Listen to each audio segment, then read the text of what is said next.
Am gyfnod hir oedd Morlais yn rhyw gysyniad, oedd rhyw theori, oedd rhyw breuddwyd i'r raddau helaeth. Ond yma rwan, dyn ni'n sefyll yn yr is-orsaf. Felly mae o'n digwydd. Rydych chi weld o'ch cwmpas chi bod o'n digwydd.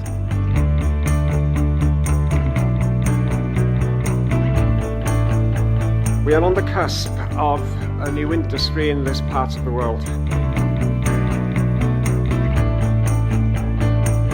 Yn amlwg, da ni isio cynhyrchu megawatts ynni gwyrdd trwy Morlais. Ond y prif reswm pam da ni'n datblygu'r cynllun yma ydy helpu'r economi a sicrhau bydd i'r ardal.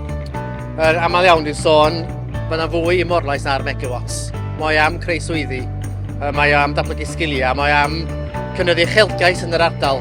Da ni am gefnogi busnesau, mae'n bwysig iawn hefyd bod busnesau yn effro i'r cyfleoedd, cydweithio efo ni a sicrhau bod nhw'n cael y bydd mwyaf posib o'r fath yma o gynllun sydd yma ar Ynys Môn.